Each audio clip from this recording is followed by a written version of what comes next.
So people, I've been promising this for a long time and I've never got around to doing it. So today I'm going to review the very classic Vango Banshee 300, which is a trek tent for people either single camping or duo camping. Very hard wearing tent, tested in really heavy conditions. So this is really for trekkers, this tent. So it's still around, it's been around for a long time. There's a 200 version of it and a 300 version. So the 200 is supposed to be a two-person tent, always take one off, so it's a one-person tent.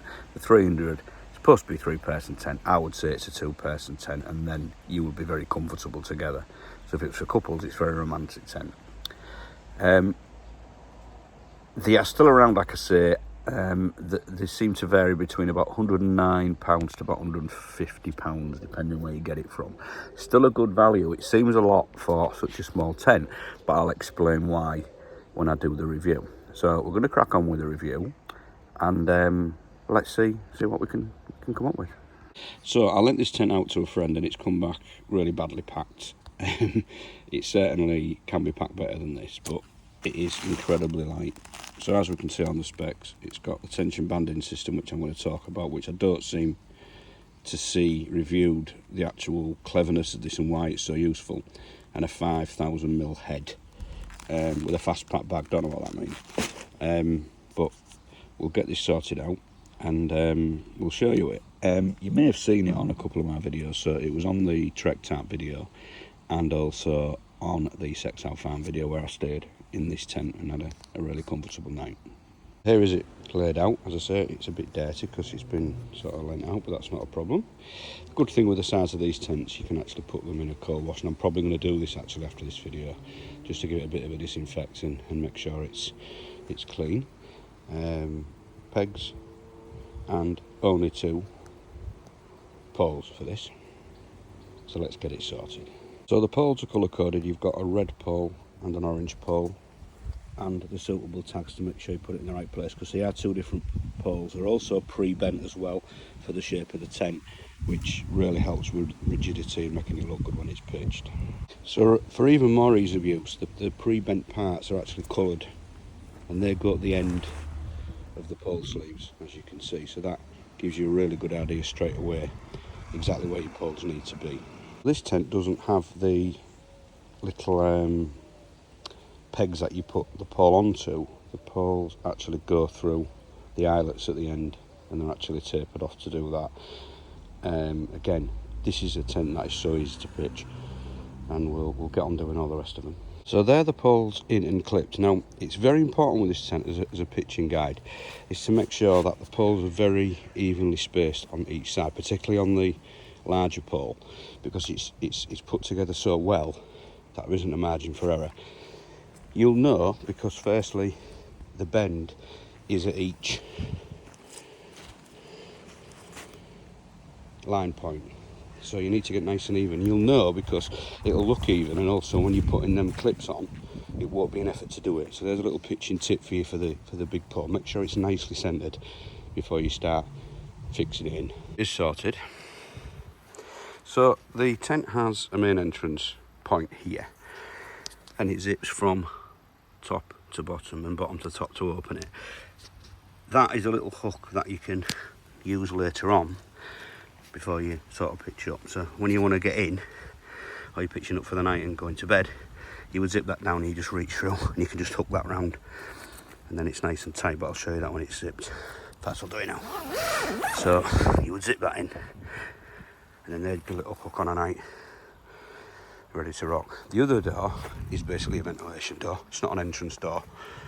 So again, you just have that on there, and that enables you just to open it up fully to give you some heat. You could sort of get in there, but as I say, it's not really the way to get in. I don't think. It's just more of a ventilation thing, so you can open the whole of the tent out to let it breathe a bit.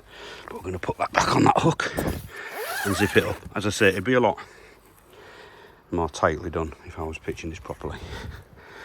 So that's the outside. So I say it's a 5,000 head.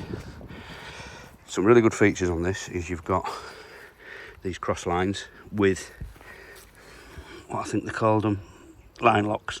So it's very easy to adjust. A bit hard with one hand, but I'll do it. Very easy to adjust, and then just lock it straight back in. So if you need to adjust it for weather changes and things like that, it's there. It comes with incredibly good ground pegs as well. As you can see, very simplistic tent to pitch. If you're not going to use that door, then you could have it properly sort of slammed down and keep that as it is. Ventilation points, which can be shut, but I've never had to. Small tent suffer from condensation. When I went to 6 South Farm, it was very hot, the night was cool, and I had no condensation issues at all. It breathes incredibly well, but that's partly to the inner tent as well, which I'll show you now. So there's the door folded away. It's got little fold away points that you can do, and then we'll have a look inside. So a little extra feature, there is some room in this tent so you can put your bag outside, so it has like a tan little sort of awning area. That's the tension banding system you can see hanging down. I'll talk to you about that in a minute, but let's get it opened up.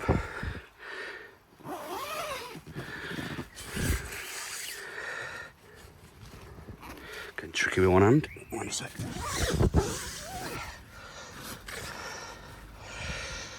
But it's quite a good size inside. It's quite deceptive, isn't it? So that's the external door if you want to open it up. I say it's a hung inner tent, and there is an additional ventilation points, and that's the tension banding system. So you can open that up, and we'll do that now, just to show you how that works. So you've got a little window that you can open up for extra ventilation, which is really, really clever, with a fly screen on it, so you can get the vents nicely airing through. Some little pockets to put your stuff. There is a tiny lantern point in here, which I've never used. So let's go on to the TBS, as they call it. TBS 2 it's called on this, I don't know what one was. So the tension banding system, a lot of people don't understand what it is. Now, in normal use, you can unclip that and fold it away, if you want to. Okay, and there's some little pocket you can put it in somewhere. Is it? Yeah, there is, trust me. But when it's getting windy, what you do is you attach this, and then if the weather's getting bad, it might be difficult with one hand. Just give it a second.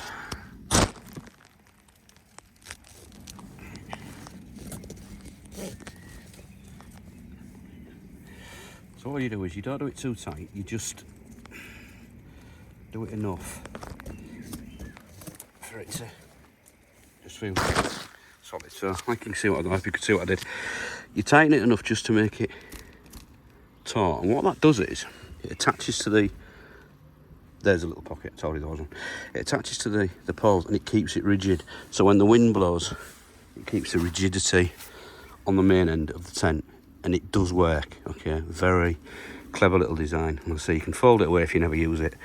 In normal conditions you don't need to have it, but don't over tighten it because it'll deform the tent. But what it'll do is it's attached to each end of the tent, and it keeps the rigidity if the wind starts blowing. So, you know, as I say, you don't tighten up too much, but just enough to make it feel like it's doing it. But I say, if you're in the wind, you'll know straight away how to have it. But that's what that is, you see. But I say, you can fold that away if you don't need it. So, there's the room in it. As I say, let me just lay in it. I'm 6'1", and I have plenty of room.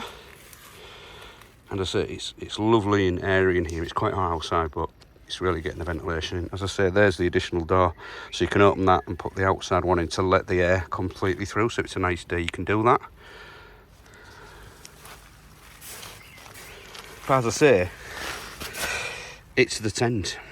Now we'll have another look outside. As I said, it's not particularly brilliantly pitched. That would need to be a little bit tighter, like that. But it doesn't matter because there's some nice guides on it. But as I say, cracking tent. Now, one thing people don't mention on this, if you can just see the honeycomb design on it, that's designed as a rip stop. So if you get a rip, the honeycombs will stop it getting too long. Again, another feature which makes it worth the money, in my opinion. Everything about its quality, the poles are incredibly good quality. As I say, it comes with much tougher pegs. I'm thinking I might be wrong. Yeah, you get far more than you need, so you can get some spares as well. But that is a classic Banshee, and I hope it gives you a little bit more of an insight into it. As I say, 15-minute pitch, but if you're in a rush, you can probably get it up a lot quicker. Only 2 poles, can't go wrong, colour-coded, everything about it is quality. So I hope you enjoyed this little vid, and I'll speak to you soon. So just a little extra, guys, you did see me do a post for thought earlier and I was right. It does have 2 different thickness pegs as well, very good strong pegs, but these are 2 different thicknesses. So there'll be some for the main sort of support guy lines, and then some little spare ones to peg out the inner tent and stuff if you want to make it extra nice. So that's a quick review of the Vango Banshee. I like to keep it nice and punchy because you just need to know the basics. Why do I like that tent so much? Anybody that's done extreme camping or has really needed a tent for, you know, almost survival will always have that tent that they remember doing its job, because a tent's whole job is to keep you dry, that's it, nothing else. And that tent for me on a couple of occasions particularly has really looked after me. I remember once it started to snow, and I remember once I had some quite heavy winds and it stayed exactly stable and never moved. And we all have those tents, and I think people that have done sort of more wild type of camping or survival camping will understand the features of that tent straight away, and why it really is absolutely top quality. So my next trip out is in about 2 weeks, I think. Again, a very different site again, so you're getting the full sort of different types of camping, because that's the point, like I explained on the Apollo video, and I'm taking the Apollo with me this time, so it's going to be a comfort trip for me again, this, definitely, and I'm looking forward to taking it out. So again, love you all, God bless, and thank you for the comments, and I'll speak to you again soon.